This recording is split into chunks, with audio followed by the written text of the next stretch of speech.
De plus en plus souvent, le vieil homme restait comme figé, pensif, silencieux. Il n'était plus qu'une ombre. Ses souvenirs se brouillaient et devenaient fragiles.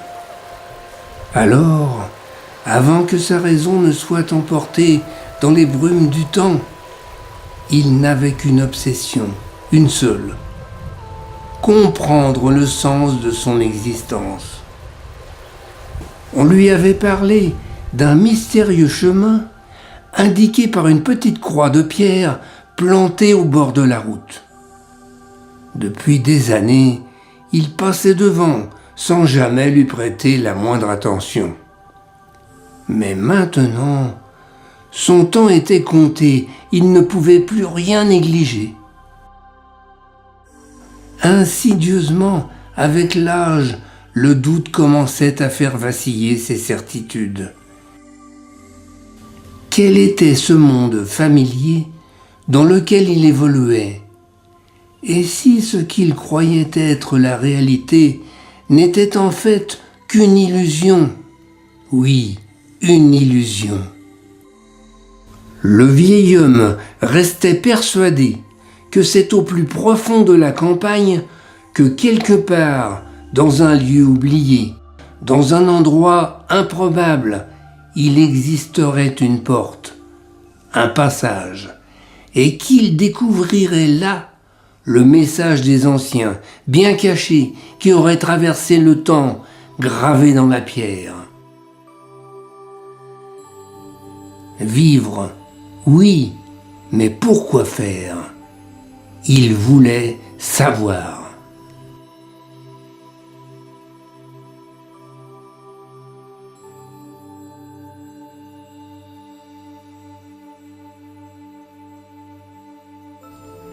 Mais pour l'instant, rien. Et toujours cette ambiance inquiétante qui régnait au travers du hameau. Ses pas se faisaient de plus en plus lourds. Il y avait la fatigue et surtout l'âge.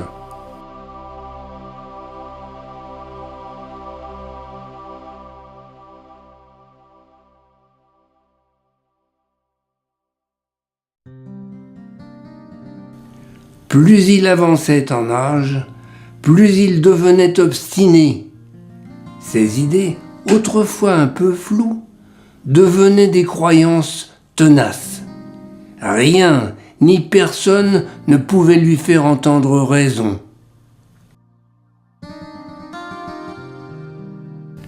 Incroyable!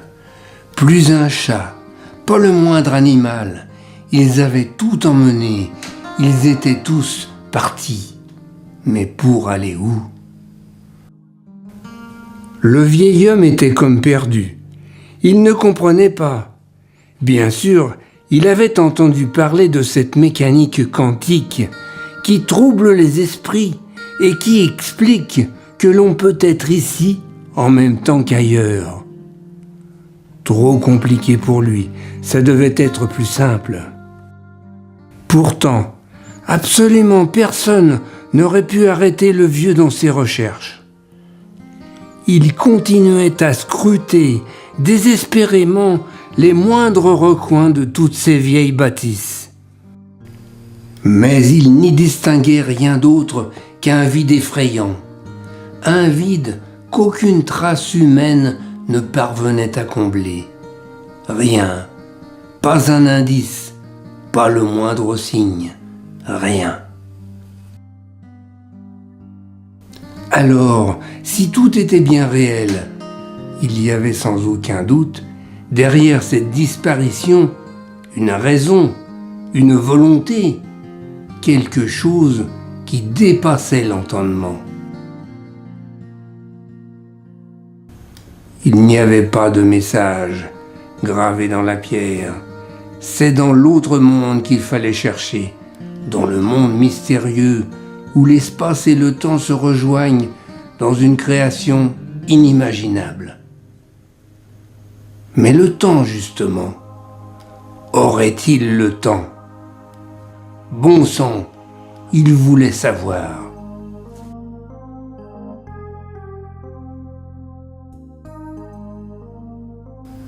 Alors le vieux eut sa période mystique. Il se mit à chercher au plus profond des vieilles églises.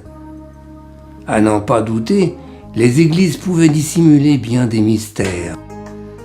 Plus elles étaient abandonnées, plus la sérénité des lieux le confortait dans ses convictions, et il ne doutait plus un seul instant que des initiés avaient compris le sens de la vie, et qu'avant de quitter ce monde pour un voyage sans fin, ils avaient laissé un guide, une direction, une explication pour les pauvres humains perdus dans ce monde éphémère. Voilà qu'après toutes ces recherches, le doute embruma à nouveau l'esprit du vieil homme. Et si tout cela n'était qu'illusion? Le vieil homme courbé, fatigué, ne demandait rien d'autre que de comprendre, de savoir.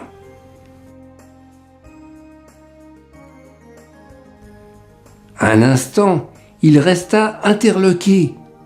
Un petit personnage, figé dans la pierre, semblait vouloir lui dire des choses. Mais hélas, le temps l'avait rendu aussi muet que le pilier qui le soutenait.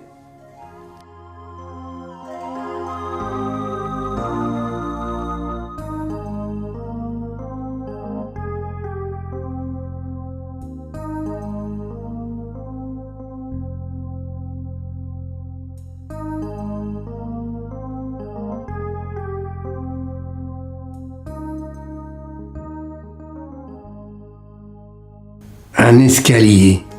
Forcément, il faut monter. C'est pénible, mais il faut aller voir là-haut, ne rien négliger. Après des jours et des jours, il avait enfin peut-être découvert ce qu'il cherchait. D'étranges personnages taillés dans la pierre, visions effrayantes de mondes lointains.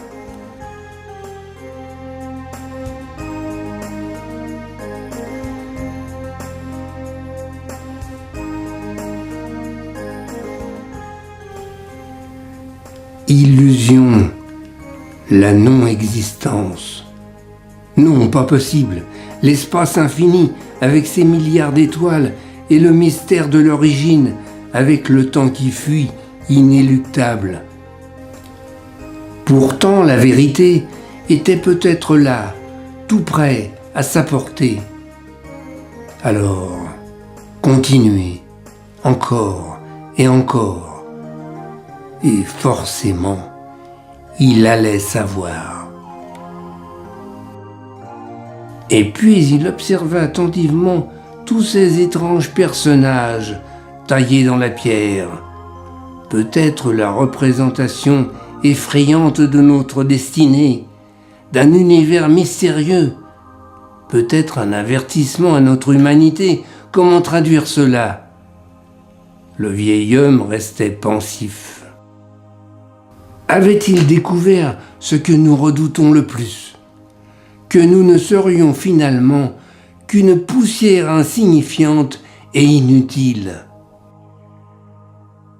Qui se souvient encore d'un vieil homme qui parcourait à petits pas la région depuis si longtemps?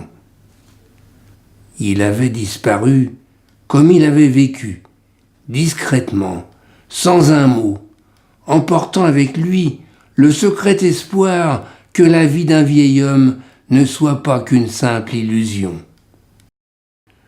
En cherchant bien, quelque part au fond d'un vieux cimetière, on peut découvrir une tombe, une très vieille tombe. Aucun nom n'est gravé sur la pierre. Mais certains affirment que c'est bien celle du vieil homme.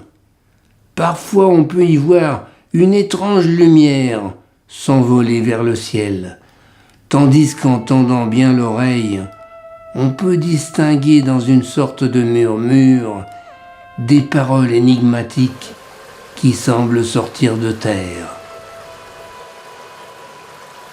Je voulais savoir, mais maintenant, je sais.